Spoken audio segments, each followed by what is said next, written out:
Halo guys, balik lagi dalam channel gua. Guys, untuk video gua hari ini, gua pengen ngebahas kasus yang berasal dari kota Jember, Jawa Timur, tentang seorang wanita yang pada saat itu akan dibangunkan untuk sholat asar. Tiba-tiba, dia ditemukan sudah tidak bernyawa di dalam kamarnya. Bagaimana kisah ini terjadi? Yuk, langsung saja kita simak videonya.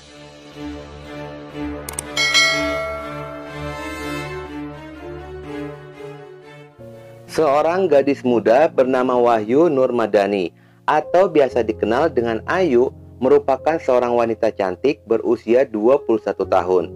Dia adalah anak ibu dan bapak Umar Dani yang tinggal di Desa Pocongan, Kecamatan Sukowono, Kabupaten Jember, Jawa Timur.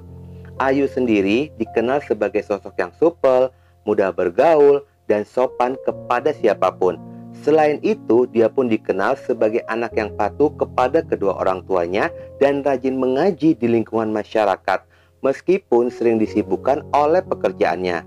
Ayu sendiri menjalani bisnis jual beli kucing Anggora di sebuah toko pet shop.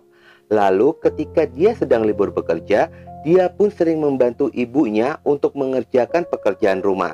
Selain itu, Ayu pun memiliki hobi memasak, dan dia pun sangat aktif dalam organisasi kemasyarakatan, sehingga banyak dikenal oleh warga sekitaran. Sejak kecil, Ayu ini memiliki cita-cita ingin menjadi dokter. Namun cita-citanya itu gagal dia raih dikarenakan setelah lulus SMA, dia lebih memilih langsung bekerja untuk bisa membantu perekonomian keluarga daripada harus melanjuti pendidikannya. Pada hari Kamis, tanggal 13 Januari 2022, seperti biasa pada pagi harinya, Ayu pamit kepada kedua orang tuanya untuk pergi bekerja. Dan setelah pulang bekerja sekitar pada jam 14.00, Ayu pun beristirahat di kamarnya sambil bermain HP. Ketika waktu sudah menunjukkan jam 15.00 sore harinya, ibunya beberapa kali memanggil Ayu mengingatkan untuk sholat asar. Namun tidak ada jawaban dari Ayu.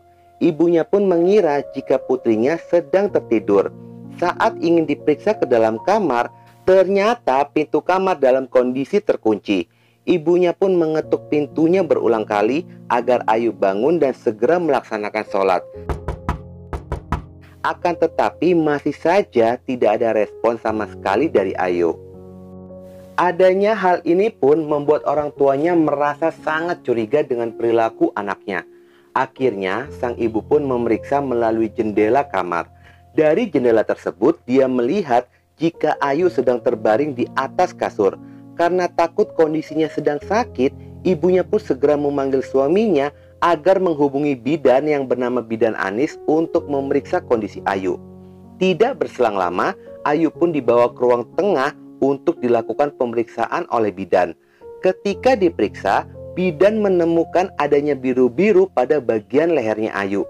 Mereka pun sangat bingung dengan apa yang telah dialami oleh Ayu sebelumnya. Lalu setelah dilakukan keseluruhan pemeriksaan, ternyata Ayu telah dinyatakan meninggal dunia. Mereka semua pun sangat terkejut dan tidak menyangka jika anak kesayangannya telah meninggal dunia. Lalu orang tuanya pun meminta agar dibawa ke rumah sakit, diperiksa lebih jelas penyebab meninggalnya Ayu oleh dokter. Sedangkan ayahnya pada saat itu mencari ponsel milik Ayu di dalam kamarnya. Saat mencari HP di sela-sela kasur, dia pun sangat terkejut ketika melihat seseorang muncul dari dalam lemari yang tertutup oleh pakaian. Orang itu pun panik dan mencoba untuk melarikan diri. Seketika sang ayah pun langsung menyangka jika itu adalah pelaku yang membuat anaknya meninggal dunia, dan sempat terjadi duel antara Umar dan pelaku tersebut. Rupanya sang ayah dari korban ini mengenali pelaku yang ternyata adalah kekasih Ayu. Namun setelah perkelahian itu, pelaku pun berhasil meloloskan diri melalui jendela. Umar pun langsung mengejarnya sambil berteriak meminta tolong kepada para tetangganya, yang pada akhirnya pelaku berhasil ditangkap oleh warga sekitaran. Warga yang mengetahui jika korban ini telah meninggal dunia akibat ulah dari pelaku langsung saja menghakiminya hingga pelaku pun tidak berdaya. Khawatir semakin memancing emosi dari warga, kejadian ini pun segera dilaporkan kepada pihak kepolisian. Pelaku ini bernama Salim Yuda Prawira, berusia 25 tahun. Salim merupakan warga desa Pesanggerahan, Kecamatan Jangkar, Situbondo, Jawa Timur, yang bekerja sehari-hari sebagai asisten perawat.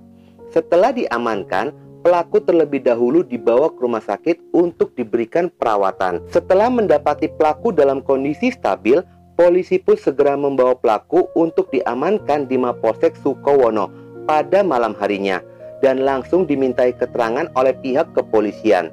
Pada saat diinterogasi, pelaku pun mengakui perbuatannya dan dia mengatakan jika motif dari kejahatan ini karena terbakar api cemburu atas perbuatan korban. Semua ini bermula ketika pelaku dan korban telah menjalani hubungan pacaran selama 1,5 bulan lamanya. Hubungan mereka awalnya berjalan baik-baik saja dan sangat harmonis. Namun belakangan ini pelaku merasa curiga dengan sikap korban yang semakin hari justru semakin acuh kepada dirinya. Dia merasa jika Ayu ini telah memiliki pria lain selain dirinya. Karena merasa yakin dan ingin membuktikan jika kekasihnya telah berselingkuh, pada tanggal 13 Januari 2022 sekitar pada jam 11 siang, pelaku pun datang ke rumah korban. Namun dia tidak bertemu dengan korban karena korban sedang bekerja. Awalnya pelaku ini hanya menunggu di luar rumah. Namun setelah lama menunggu, akhirnya pelaku pun nekat masuk ke dalam kamar melalui jendela. Pelaku pun segera bersembunyi di dalam lemari. Hingga pada akhirnya korban pun datang ke rumah pada jam 14.00. Korban merebahkan badannya di atas kasur sambil beristirahat dan melihat ponselnya. Tiba-tiba terdengar ponsel korban berbunyi. Pelaku pun melihat korban ini sedang video call bersama dengan seorang pria yang diduga sebagai pacar barunya. Pelaku sempat mendengar pembicaraan yang sangat romantis antara korban dan pacar barunya ini, yang membuatnya terbakar api cemburu. Karena sudah terbawa emosi dan menjadi gelap mata, pelaku pun langsung keluar dari tempat persembunyiannya itu dan tanpa basa-basi, dia langsung menggenggam leher korban. Korban mencoba melawan dan berteriak sekuat tenaga. Menggunakan pakaian, pelaku mencoba untuk meredakan teriakan itu. Hingga akhirnya korban pun lemas tidak berdaya. Setelah melihat korban tidak bergerak di atas kasur, pelaku pun menjadi panik karena takut perbuatannya akan terungkap. Lalu dia pun kembali ke dalam lemari untuk bersembunyi. Hingga pada akhirnya ayah korban pun menemukannya dan mereka pun terlibat perkelahian. Namun pernyataan dari pelaku ini disangkal oleh ayah korban jika korban dan pelaku telah berpacaran, dikarenakan ayahnya sangat mengetahui jika mereka hanya berteman.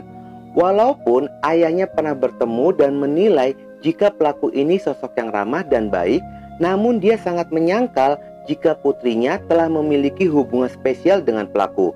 Dengan kata lain, bisa jadi pelaku ini kepedean karena sudah dekat dengan Ayu dan dia merasa telah menjadi pacar korban. Pada awalnya, pelaku pun terancam pasal 351 dan pasal 338 KUHP dengan ancaman hukuman penjara 15 tahun. Namun setelah dilakukan penyelidikan lebih dalam, pihak kepolisian pun menemukan fakta baru. Saat memeriksa ponsel milik pelaku, ternyata sebelum kejadian itu, pelaku sudah menyiapkan agar kejahatannya ini tidak meninggalkan sidik jari dengan memakai sarung tangan.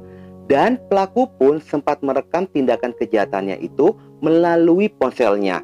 Dikarenakan telah menemukan fakta baru dari kejahatan ini, pihak kepolisian pun akhirnya menjerat pelaku dengan pasal 340 KUHP tentang pembunuhan berencana dan ancamannya adalah hukuman mati. Guys, jika melihat kronologi awal cerita, gua menilai jika pelaku ini agak kelainan. Terlihat dia merekam kejadian itu, dan seandainya kasus ini tidak terungkap, apa jadi video rekaman itu bisa dijadikan kebanggaan atau kepuasan pelaku telah melakukan kejahatan. Kisah ini mengingatkan kita kepada kalian kaum wanita agar berhati-hati memilih pria baik ketika akan berpacaran, menikah, atau berteman. Jangan sampai menemukan watak pria seperti ini. Baik dilihat di luar, di dalamnya berwatak jahat. Oke guys, sekian dulu video gua hari ini dan jangan lupa ikuti terus video gua. Oke?